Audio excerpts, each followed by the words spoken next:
গুৱাহাটী উচ্চ ন্যায়ালয়ত শিক্ষকসকলৰ লগত জড়িত বহুকেইটা গোচৰ একেলগে ক্লাব কৰি শুনানি গ্ৰহণ কৰা হয়। আমাৰ যিসকল SSA কণ্টেক্সুৱেল শিক্ষক আছে তেওঁলোকক আনকণ্ডিশ্যনেলি ৰেগুলাৰ কৰা, যিসকল শিক্ষক অপশ্যন ফৰ্ম দি পেলাই স্পেচিয়েল ৰিক্ৰুইটমেণ্ট ড্ৰাইভৰ জৰিয়তে নিয়মীয়া হৈছে তেওঁলোকৰ নিয়মীয়া হোৱাৰ যি প্ৰক্ৰিয়া তাৰ বৈধতাৰ ওপৰত প্ৰশ্ন তুলি আৰু লগতে যি আমাৰ নিম্ন প্ৰাথমিক বিদ্যালয়ত প্ৰধান শিক্ষক নিযুক্তিৰ ব্যৱস্থা অসম চৰকাৰৰ শিক্ষা বিভাগৰ ফালৰ পৰা লোৱা হৈছিলে, সেই প্ৰধান শিক্ষক নিযুক্তিৰ যি স্থগিতাদেশ আমাৰ গুৱাহাটী উচ্চ ন্যায়ালয়ৰ পৰা আহিছে তাক ভেকেট কৰা, তাক উঠাই লোৱা সম্পৰ্কে গোটেইকেইটা গোচৰ একেলগে ক্লাব কৰি পেলাই শুনানি গ্ৰহণ কৰা হয় আৰু বহুত দীঘলীয়া শুনানি হয়। প্ৰায় 2 ঘণ্টা সময় আমাৰ শিক্ষকৰ পক্ষৰ এডভোকেটক আমাৰ মহামান্য আদালতে শুনানি লয়, তেখেতৰ কথাখিনি শুনে আৰু তেখেতে গোটেইখিনি কথা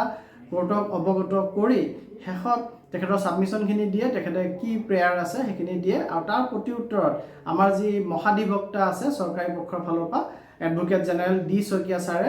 তেখেতৰ বক্তব্য কিছু পৰিমাণে দাঙি ধৰিবলৈ সক্ষম হয়, সুবিধা পায় কোৰ্টত আৰু তাৰপাছত বাকী পৰৱৰ্তী পৰ্যায়ত কি হয় গোটেইখিনি কথা আজিৰ ভিডিঅ'টিত মই আপোনালোকক জনাবলৈ চেষ্টা কৰিম। কাইণ্ডলি ভিডিঅ'টি শেষলৈকে চাব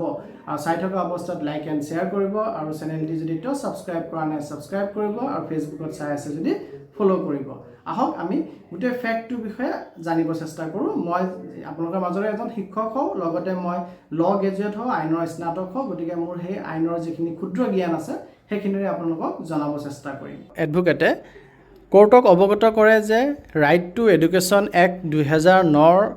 অহাৰ পাছত তাৰ আণ্ডাৰত কিছুমান ৰুল চেণ্ট্ৰেল গভৰ্ণমেণ্টৰ ফালৰ পৰা প্ৰস্তুত কৰা হৈছিলে আৰু সেইখিনিক ৰুলছ অফ 2012 বুলি জনা যায়, ৰাইট টু এডুকেশ্যন ৰুলছ 2012। তাৰ যি ৰুল নম্বৰ 20 আছে সেই ৰুল নম্বৰ 20ত স্পষ্টকৈ উল্লেখ আছে যে প্ৰফেশ্যনেল আৰু পাৰ্মানেণ্ট কেডাৰ নিযুক্তি দিব লাগে ৰাইট টু এডুকেশ্যন এক্টৰ আণ্ডাৰত আৰু যি প্ৰেজেণ্টলি ৱৰ্কিং টিচাৰ আছে এডুকেশ্যন ডিপাৰ্টমেণ্টত তেওঁলোকে যি ধৰণৰ যি সুবিধা পাই আছে সকলো সুবিধা বা বেনিফিট আমাৰ যিসকল শিক্ষক ৰাইট টু এডুকেশ্যন এক্ট অহাৰ পাছত ৰাইট টু এডুকেশ্যন এক্টৰ আণ্ডাৰত নিযুক্তি হ'ব তেওঁলোকেও সেই সকলো সুবিধা পাব লাগে বুলি এই ৰুলত লিখা আছে, ৰুল 20ত লিখা আছে বুলি কোৰ্টক অৱগত কৰে চেণ্ট্ৰেল গভৰ্ণমেণ্টৰ। আৰু ষ্টেট গভৰ্ণমেণ্টৰ যি ৰুল 18 আছে তাতো পাৰ্মানেণ্ট কেডাৰ অৰ্থাৎ নিয়মীয়া কেডাৰ সৃষ্টি কৰাৰ কথা কোৱা হৈছে আৰু এইখিনি থকাৰ পাছতো কণ্টেক্সুৱেল শিক্ষকৰ এডভাৰটাইজমেণ্ট প্ৰকাশ কৰা গৈছিলে আৰু পৰৱৰ্তী পৰ্যায়ত 2012 চনত কণ্টেক্সুৱেল শিক্ষক এপইণ্টমেণ্ট দিয়া গৈছিল অসমত। আৰু তাৰ পাছত তেওঁলোকে কোৰ্টক অৱগত কৰে যে যি প্ৰজেক্ট এপ্ৰুভেল ব'ৰ্ড আছে PAB বুলি কয়, PABয়ে 2013 চনতো জনাইছিল যে SSA টিচাৰক যদিও পে'মেণ্ট চেলেৰি চব SSA দিয়ে অৰ্থাৎ সৰ্বশিক্ষাৰ ফালৰ পৰা হয়, তথাপিও তেওঁলোকক ডাইৰেক্টৰ অফ এলিমেণ্টাৰী এডুকেশ্যনৰ আণ্ডাৰত ল'ব লাগে বুলি PABয়ে 2013 চনত গভৰ্ণমেণ্টক এডভাইচ দিছিলে। তাৰপিছত 2013 চনৰ পাছত নেক্সট PAB সময়তো পুনৰ এবাৰ গভৰ্ণমেণ্টক জনাইছিলে যে দুটা পেৰেলেল কেডাৰ চলাব নালাগে, অৰ্থাৎ ডাইৰেক্টৰ অফ এলিমেণ্টাৰী এডুকেশ্যনৰ আণ্ডাৰত ৰেগুলাৰ টিচাৰ আৰু সৰ্বশিক্ষাৰ আণ্ডাৰত কণ্টেক্সুৱেল টিচাৰ দুটা পেৰেলেল কেডাৰ ৰখাটো ঠিক নহয়, গতিকে SSA বা তেনেধৰণৰ দুটা পেৰেলেল কেডাৰক আঁতৰাই পেলাই আমি এটা কেডাৰ সৃষ্টি কৰিব লাগে বুলি ৰাজ্য চৰকাৰক PABয়ে এডভাইচ দিছিলে। আৰু তাৰপিছত কোৰ্টক অৱগত কৰে যে চৰকাৰে যদিও কণ্টেক্সুৱেল শিক্ষক ৰাখি থৈছে 2012 চনৰ পৰা, কণ্টেক্সুৱেল শিক্ষকসকলে কিন্তু সকলো বেনিফিট ভোগ কৰি আছে, যিখিনি বেনিফিট বা যিখিনি সুবিধা ৰেগুলাৰ শিক্ষকসকলে পাই আছে গোটেইখিনি সুবিধাই কণ্টেক্সুৱেল শিক্ষকসকলেও পাই আছে। আৰু 2013 চনত কমিশ্যনাৰ ছেক্ৰেটেৰীয়ে এটা পত্ৰ দিছিলে MD SSAলৈ আৰু তাত এই কথাটো কৈছিলে যে সকলো ধৰণৰ ছেইম বেনিফিট SSA টিচাৰসকলকো দিব লাগে যিখিনি বেনিফিট ৰেগুলাৰ টিচাৰসকলে পাই আছে, ইনক্লুডিং 7 পে কমিশ্যনৰ যিখিনি সুবিধা সেইখিনি দিব লাগে। আৰু বৰ্তমানলৈকে সৰ্বশিক্ষাৰ আণ্ডাৰত কাম কৰি থকা কণ্টেক্সুৱেল শিক্ষকসকলে সকলোখিনি সুবিধা 7 পে কমিশ্যনৰ পৰা আদি কৰি ভোগ কৰি আছে বুলি কোৰ্টক অৱগত কৰে। এইখিনিৰ মাজতে আমাৰ কিছুসংখ্যক কণ্টেক্সুৱেল শিক্ষকে গুৱাহাটী উচ্চ ন্যায়ালয়ৰ ওচৰত যায় আৰু তাতে আবেদন কৰে যে তেওঁলোকক আনকণ্ডিশ্যনেলি ৰেগুলাৰাইজ কৰিব লাগে আৰু সেই পিটিশ্যন পেণ্ডিং হৈ আছে বুলি কোৰ্টক অৱগত কৰে আৰু তাৰ মাজতে গভৰ্ণমেণ্টৰ ফালৰ পৰা চৰকাৰৰ ফালৰ পৰা এটা ষ্ট্ৰেঞ্জ মুভ লয় অৰ্থাৎ আচৰিত ধৰণৰ এটা পদক্ষেপ লয় যে তাত option to opt regularisation with initial pay' from joining or continue to be contractual এটা অপশ্যন দিয়ে অৰ্থাৎ ৰেগুলাৰ হ'বৰ কাৰণে অপশ্যন ফৰ্ম এটা দিছে আৰু সেই অপশ্যন ফৰ্মটো যদি চাইন কৰি পেলাই দিয়ে তেতিয়াহ'লে ইনিচিয়েল পে' পাব ফ্ৰম জইনিং যোন তাৰিখে জইন কৰিব সেইদিনাখনৰ পৰা যোনটো পে' হ'ব সেই পে' পাব 2012 চন বা তাৰ আগত যিখিনি কণ্ট্ৰেকচুৱেল পিৰিয়ড আছিলে সেইখিনি কাউণ্ট কৰা নাযাব সেই প্ৰস্তাৱ গ্ৰহণ কৰিব পাৰে কণ্ট্ৰেকচুৱেল শিক্ষকসকলে অন্যথা তেওঁলোকে কণ্ট্ৰেকচুৱেল হিচাপে বাকী সময়ছোৱা কণ্টিনিউ কৰিব পাৰে বুলি এটা ষ্ট্ৰেঞ্জ মুভ লৈছে বুলি কোৰ্টক অৱগত কৰে আৰু তাৰ পাছত SRD অৰ্থাৎ স্পেচিয়েল ৰিক্ৰুইটমেণ্ট ড্ৰাইভৰ এডভাৰটাইজমেণ্ট প্ৰকাশ কৰে আৰু এই স্পেচিয়েল ৰিক্ৰুইটমেণ্ট ড্ৰাইভৰ এগেইনষ্টত যি গোচৰ ৰুজু হয় কোৰ্টত পৰৱৰ্তী অৱস্থাত বা যি অপশ্যন ফৰ্ম সিলেক্ট কৰিব দিছিলে কণ্ট্ৰেকচুৱেল শিক্ষকসকলৰ তাৰ বিৰুদ্ধে গোচৰ ৰুজু হৈছিলে সেইকেইটা গোচৰৰ শুনানিও এই শুনানিত ক্লাব হৈ আছে বুলি অৱগত কৰে আৰু সেই যি SRD এডভাৰটাইজমেণ্ট আছিলে সেই এডভাৰটাইজমেণ্টটো প্ৰথমতে উইথহেল্ড কৰি দিছিলে ৰখাই দিছিলে ষ্টে কৰি দিছিলে কিন্তু তাৰ পৰৱৰ্তী পৰ্যায়ত ডিভিজনেল বেঞ্চৰ পৰা এই উইথহেল্ডটো উইথড্ৰ কৰিছিলে ডিভিজনেল বেঞ্চে ইণ্টাৰিম ষ্টেটো উঠাই দিছিলে কিন্তু উঠাই দিওঁতে তাত এটা ক্লিয়াৰলি কৈছিলে যে যি গোচৰ চলি থাকিব বা এতিয়াও চলি আছে বা আজিৰ তাৰিখত যোনটো গোচৰৰ শুনানি হৈ আছে সেই গোচৰত যোনটো জাজমেণ্ট আহিব সেই জাজমেণ্টৰ ওপৰতে স্পেচিয়েল ৰিক্ৰুইটমেণ্ট ড্ৰাইভৰ অধীনত যিসকল এপইণ্টেড হ'ব বা ৰেগুলাৰাইজ হ'ব তেওঁলোকৰ ভৱিষ্যত নিৰ্ভৰ কৰিব বুলি ষ্টে অৰ্ডাৰ উঠাই দিয়া যোনটো ডিভিজনেল বেঞ্চৰ যোনটো অৰ্ডাৰ আছিল তাত উল্লেখ কৰিছে গতিকে যদিও SRD এপইণ্টমেণ্ট হৈছে কিন্তু SRD শিক্ষকসকলো এই আজি যোনটো শুনানি হৈ আছে তাৰ পৰা যোনটো জাজমেণ্ট আহিব সেই জাজমেণ্টৰ ওপৰত তেওঁলোকৰ ভৱিষ্যত নিৰ্ভৰ কৰিব বুলি কোৰ্টক অৱগত কৰে আৰু এডভোকেটে কোৰ্টক ইনফৰ্ম কৰে যে IC হেড টিচাৰ হিচাপে বহু কণ্টেক্সুৱেল শিক্ষক বিদ্যালয়ত কৰ্মৰত হৈ আছে 2012 চনৰ পৰা যিহেতু তেওঁলোকে বিদ্যালয়ত আছে তেওঁলোকে বহুতে হেড টিচাৰ পোষ্ট পাই গৈছে যিহেতু তেওঁলোকৰ 13-14 বছৰৰ অভিজ্ঞতা আছে গতিকে তেওঁলোক IC হেড টিচাৰ হৈ আছে আৰু নিউ হেড টিচাৰ পোষ্ট ক্ৰিয়েশ্যনৰ যোনটো SOP প্ৰকাশ কৰিছে শিক্ষা বিভাগৰ ফালৰ পৰা তাত স্পষ্টকৈ উল্লেখ কৰিছে যে কণ্টেক্সুৱেল শিক্ষকসকলক এই হেড টিচাৰ পোষ্টৰ কাৰণে যোগ্য বিবেচিত কৰা নাযাব SRD নিযুক্ত শিক্ষকসকলে হেড টিচাৰৰ পোষ্ট পাব বুলি উল্লেখ কৰিছে আৰু হেতুতে অসন্তুষ্ট হৈ পেলাই কিছু সংখ্যক কণ্টেক্সুৱেল শিক্ষকে আন এটা গোচৰ ৰুজু কৰিছে যোনটো গোচৰো এই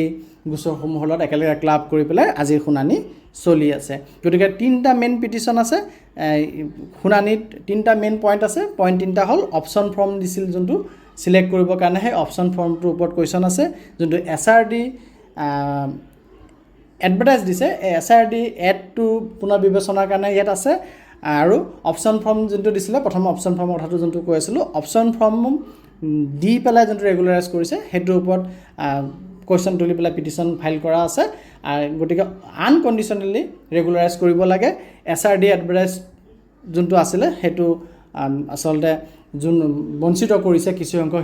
শিক্ষকক তেওঁলোকৰ যি ইনক্ৰিমেণ্টৰ পৰা আদি কৰি যিখিনি সুবিধা আছে SRD জৰিয়তে ৰেগুলাৰ কৰি তেওঁলোকক বঞ্চিত কৰা হৈছে গতিকে তেওঁলোকক সেইখিনি সুবিধা দিব লাগে আৰু হেড টিচাৰ পোষ্টসমূহ জুনিয়ৰক দি আছে 2012 চনৰ পৰা বিদ্যালয়ত নিযুক্ত হৈ থকা সকলক বঞ্চিত কৰি পৰৱৰ্তী পৰ্যায়ত নিয়মীয়া হোৱা বা নিয়মীয়া নিযুক্তি পোৱা সকলক প্ৰধান শিক্ষকৰ পদ দি আছে যোনটো তেওঁলোকৰ প্ৰতি অন্যায় হৈ আছে এই কথাৰ দিশকেইটা তিনিটা দিশ মেইনলি কোৰ্টে বিবেচনা কৰিব লাগে আৰু বহুকেইটা চাইটেশ্যন দিয়ে বহুকেইটা কেছ ল' কথা কয় ৰজনাথ গাংগুলী এটা কেছৰ ৰেফাৰেঞ্চ আমাৰ টিচাৰসকলৰ এডভোকেটে কোৰ্টত আনে যোনটোত আনডিউ ইনফ্লুৱেঞ্চ থাকিলে ভয়ডেবল হয় বুলি কোৰ্টক অৱগত কৰে অৰ্থাৎ আপোনাক যদি আপোনাৰ যোনে চাকৰি দিছে আপোনাৰ নিয়োগকৰ্তাই যদি আপোনাক ইনফ্লুৱেঞ্চ কৰে আনডিউ ইনফ্লুৱেঞ্চ কৰে প্ৰভাৱিত কৰে বেয়া ভুল এটা কৰিবলৈ বা আপোনাৰ অন্যায় কাম এটা আপুনি কৰিবৰ কাৰণে তেতিয়াহ'লে সেই ইনফ্লুৱেঞ্চত আপুনি যদি কামটো কৰে সেইটো ভয়ডেবল হয় সেইটো আপুনি পিছলৈ আপোনাক বাধ্য কৰাব নোৱাৰে গতিকে SRD যোনে অপশ্যন ফৰ্ম চাইন কৰিছেও তেওঁলোকক আনডিউ ইনফ্লুৱেঞ্চ কৰি পেলাই চাইন কৰাইছে তেনে কথাখিনি কোৰ্টত অৱগত কৰে আৰু উমা দেৱী কেছৰ কথাও উল্লেখ কৰে ৰেগুলাৰ বা কণ্টেক্সুৱেল এপইণ্টমেণ্ট ৰেগুলাৰ এপইণ্টমেণ্ট নিদিবৰ কাৰণে অকল কিছু সুবিধাৰ পৰা বঞ্চিত কৰিবৰ কাৰণে কণ্টেক্সুৱেল কৰি ৰখাটো কি এনেধৰণৰ কথা উমা দেৱী কেছটো আপোনালোকে যদি মোৰ চেনেলটি চায় মোৰ চেনেলটো ছাবস্ক্ৰাইব কৰি পেলাই যদি চাই তাত প্ৰথমতে পাব উমাদেৱী কেছটি গোটেই ডিটেইলছ মই তাতে কৈ থোৱা আছে। উমাদেৱী কেছৰ বেনিফিট কেনেদৰে কণ্ট্ৰেকচুৱেলসকলে পাব পাৰে গোটেইখিনি কথা আছে। মই ইয়াত সেইখিনি কথা ডিটেইলছত নকওঁ, আপোনালোকে চেনেলটি ছাবস্ক্ৰাইব কৰি পেলাই ইউটিউব চেনেলটি তাতে চাব, উমাদেৱী কেছটো আপোনালোকে পাই যাব। তাৰপিছত গোটেইখিনি কথা উত্থাপন কৰাৰ পিছত এডভোকেটজনে ছাবমিশ্যনত কয়, মানে তেওঁৰ প্ৰেয়াৰত কয় যে যিহেতু PABA অৰ্থাৎ যোনটো বৰ্ড আছে আমাৰ প্ৰজেক্ট এপ্ৰুভেল বৰ্ড, তেওঁলোকে যিহেতু ছিংগুল কেডাৰ হ'ব লাগে বুলি কৈছে, গতিকে সকলোকে ৰেগুলাৰ কৰক উইদাউট ৱাইপিং পাষ্ট ছাৰ্ভিচ। তেওঁলোকৰ অতীতৰ যি ছাৰ্ভিচ আছে সেইখিনি মচি নিদিব, সেইখিনিৰ সৈতে সেইখিনি বেনিফিটৰ সৈতে সকলোকে ৰেগুলাৰ কৰিব লাগে, এটলিষ্ট যাতে কণ্ট্ৰেকচুৱেল শিক্ষকসকলে তেওঁলোকৰ 12-13টা ইনক্ৰিমেণ্ট নেহেৰুৱায়। সেই ছাবমিশ্যনটো তেখেতে দিয়ে। আৰু তেখেতৰ সেইখিনি কথা কোৱাৰ পাছত আমাৰ যিহেতু গভৰ্ণমেণ্ট এডভোকেটৰ পাল পৰে, আমাৰ গভৰ্ণমেণ্ট এডভোকেটত আমাৰ এডভোকেট জেনেৰেল ডি শইকীয়া ছাৰে প্ৰথমতে হেড টিচাৰৰ কেছটোৰ কথা তেখেতে উত্থাপন কৰে। যিহেতু ষ্টে ভেকেটিঙৰ পৰ্যায়ত আছিল গোচৰটো, অৰ্থাৎ যোনটো ষ্টে অৰ্ডাৰ দিয়া আছে যে হেড টিচাৰ এপইণ্টমেণ্ট কৰিব নোৱাৰিব, সেই ষ্টে অৰ্ডাৰটো ভেকেট কৰিব লাগে, উঠাই দিব লাগে, সেই পৰ্যায়ত গোচৰটো আছিলে। আজি সেইখিনি হ'ব লাগে। গতিকে তেখেতে জনায় যে যোনটো SOP বা তাৰ ছাবচিকুৱেণ্ট লেটাৰ্ছ প্ৰকাশ হৈছিলে হেড টিচাৰ নিযুক্তিৰ ক্ষেত্ৰত, সেই SOPক চেলেঞ্জ কৰা গোচৰটোত উত্তৰত তেওঁ ক'ব গৈ আছে যে যিমানকেইটা চাইটেশ্যন বা কেছ লৰ কথা আমাৰ পিটিশ্যনাৰ এডভোকেট অৰ্থাৎ আমাৰ টিচাৰসকলৰ এডভোকেটে উত্থাপন কৰিছে, সেই কথাখিনি বা সেই কেছ লখিনি এই গোচৰত এপ্লিকেবল নহয়, প্ৰযোজ্য নহয়। কিয় নহয়? কাৰণ সেই গোটেইখিনি কথা তাত আহিছিল। সেই গোচৰকেইটা হৈছিল যে কাৰোবাক কণ্ট্ৰেকচুৱেল এমপ্লয়ীক চাকৰিৰ পৰা ডিছকণ্টিনিউ কৰি দিয়া হৈছিল, অৰ্থাৎ তেওঁৰ চাকৰি কণ্টিনিউ 60 বছৰলৈকে তেওঁ কৰিব দি থকা হোৱা নাই, তেখেতক আগতে টাৰ্মিনেট কৰি দিছে, চাকৰিৰ পৰা অব্যাহতি দিয়া হৈছে, তাৰ চাকৰিৰ পৰা উলিয়াই দিয়া হৈছিলে। গতিকে এই ধৰণৰ যিখিনি মেক্সিমছ আহিছে বা যিখিনি চাইটেশ্যন আহিছে, যিখিনি কেছ ল আহিছে, তাত তেনেধৰণৰ কথা আছিলে। কিন্তু SSA কণ্ট্ৰেকচুৱেল শিক্ষকসকলৰ লগত তেনেধৰণৰ কথা খাপ নাখায়, কাৰণ তেওঁলোক কাকো চাকৰিৰ পৰা ডিছকণ্টিনিউ কৰা হোৱা নাই বা কাকো টাৰ্মিনেট কৰা হোৱা নাই। আৰু সেইখিনি কওঁতে আমাৰ জাজে যিহেতু তাত 3টা মেইন পইণ্ট আছিলে, 3টা গোচৰ মেইন গোচৰ আছিলে আৰু আনুষংগিক বহুতকেইটা গোচৰ আছিলে, জাজে যিহেতু এজন এডভোকেটেহে পিটিশ্যনাৰ এডভোকেটে গোটেই কথাখিনি ইমান টাইম 1.5 ঘণ্টামান ধৰি কৈ আছিলে, জাজে জানিব বিচাৰিছিল যে আৰু কোনোবা পিটিশ্যনাৰ এডভোকেট তাত উপস্থিত আছে নেকি যাৰ কথাখিনি ক'বলগীয়া আছে। যদি আছে কাৰোবাৰ তেতিয়া সেইখিনি ক'ব লাগে, তাৰপিছতহে আমাৰ গভৰ্ণমেণ্ট এডভোকেটে গোটেইখিনি কথা সামৰিব বা কনক্লুজন মাৰি পেলাই তেখেতে কথাখিনি ক'লে উচিত হ'ব বুলি তেওঁ অনুভৱ কৰে। আৰু সেইখিনি সোধোতে কোনোবা এডভোকেট আছে নেকি, তেতিয়া 2-এজন এডভোকেট উপস্থিত হয়, ছিনিয়ৰ এডভোকেটো আছিল। আৰু ছিনিয়ৰ এডভোকেটে উপস্থিত হৈ পেলাই যিহেতু আগৰ এডভোকেটজনে গোটেইখিনি মেটাৰকে কৈ দিছে আৰু তেওঁলোকে যোনটো কেছৰ কাৰণে এপইণ্টেড হয় সেই মেটাৰটো আজি ইয়াত উত্থাপন হ'ব বুলি তেওঁলোকে নাজানে বুলি জনাইছিল। যিহেতু ষ্টে ভেকেটিং বুলি কেছটোত উল্লেখ আছে, আপোনালোকে কেছটো যদি হাইকোৰ্টতে চায় কেছ ডায়েৰীবিলাকত, তেতিয়াহ'লে আপোনালোকে তাত পাব যে কেছ ডায়েৰী নহয়, কেছ এণ্ড লিষ্টত যদি গৈ পেলাই চায় তেতিয়াহ'লে আপোনালোকে পাব যে তাত ষ্টে ভেকেটিং অৰ্থাৎ যোনটো হেড টিচাৰৰ এপইণ্টেড তাৰ সেইখিনি কথাই মেইনলি আছিলে। গতিকে তেওঁলোক গোটেইখিনি সামৰি লোৱা হ'ল, যিহেতু সামৰি ল'লে সেইটো ৱেল এণ্ড ভেৰি গুড হৈছে, কিন্তু তেওঁলোক গোটেইখিনিৰ কাৰণে সাজু নাই। গতিকে তেওঁলোকে সময় বিচাৰে কোৰ্টৰ পৰা, যোনটো তাৰিখ পে তাৰিখ চানি দেওলৰ ডায়লগ সেই কথাটো আহি যায়। তেতিয়া কিন্তু আমাৰ হেৰিয়ে চিৰিয়াছলি লৈছিলে ডি শইকীয়া ছাৰে, আমাৰ এডভোকেট জেনেৰেল। তেখেতে কৈছে যে তেখেত বহুত বেছি প্ৰেছাৰত আছে ডিপাৰ্টমেণ্টৰ ফালৰ পৰা, কাৰণ ছিনিয়ৰ মষ্ট টিচাৰজনক হেড টিচাৰ পষ্টলৈ আপগ্ৰেড কৰাটো খুবেই দৰকাৰ হৈ আছে স্কুল পৰিচালনাৰ ক্ষেত্ৰত। গতিকে তেখেতে বহুত প্ৰেছাৰত আছে, সেই কথাটো কোৰ্টক অৱগত কৰে। গতিকে সামৰণি ফালে আনিব লাগে। আৰু তেতিয়া কোৰ্টেও কয়, মানে অৰ্থাৎ জাষ্টিছজনেও কয় যে বহুতকেইটা কেছ মিক্স হৈ থকাৰ কাৰণে বহুতখিনি ডেট গুচি গৈ আছে। গতিকে আজি আৰু ডেট নিদি পেলাই সামৰণি মানে মাৰিব বিচাৰিছে যে ডি শইকীয়াই যদি কনক্লুজন ষ্টেটমেণ্টটো দি দিয়ে আৰু তেতিয়াহ'লে কোৰ্টে পৰৱৰ্তী তাৰিখত ইয়াৰ জাজমেণ্টে দি দিব। কিন্তু যিহেতু এতিয়া আমাৰ এডভোকেট পিটিশ্যনাৰ অৰ্থাৎ আমাৰ শিক্ষক ফালৰ এডভোকেট ছিনিয়ৰ এডভোকেটে সময় বিচাৰিলে তেখেতৰ কথাখিনি ৰাখিবৰ কাৰণে, দাঙি ধৰিবৰ কাৰণে, গতিকে তেখেতক সময় দিয়াটো প্ৰয়োজন বোধ কৰিলে প্ৰয়োজনীয় বুলি অনুভৱ কৰিলে আৰু বহুত দীঘলীয়া সময় দিয়া নাই আজি হৈছে 23 জুলাই পৰৱৰ্তী মঙ্গলবাৰ 28 জুলাই তাৰিখে পৰৱৰ্তী ডেট দিছে যোনদিনাখন সেই সিনিয়ৰ এডভোকেটজনৰ কথাখিনি শুনিব আৰু শুনাৰ পিছত আমাৰ এডভোকেট জেনেৰেল ডি শইকীয়া ছাৰে তেখেতৰ ষ্টেটমেণ্টখিনি দাঙি ধৰিব তেখেতৰ কথাখিনি ৰাখিব আৰু তাৰ পাছতে কোৰ্টৰ ৰায় দিব বুলি আশা কৰা গৈ আছে গতিকে এইখিনি আজি কোৰ্টত যিখিনি ঘটনা ঘটিছিল বা যিখিনি চলিছিল সেইখিনিৰ বিষয়ে পৰৱৰ্তী সময়ত আপোনালোকক যে 28 তাৰিখে কি হয় সেইখিনি কথা জনাব চেষ্টা কৰিম তেতিয়ালৈকে আপোনালোকে চেনেলটি ছাবস্ক্ৰাইব কৰি থ'ব ফেচবুকত যদি চাই আছে ফ'ল' কৰি থ'ব ধন্যবাদ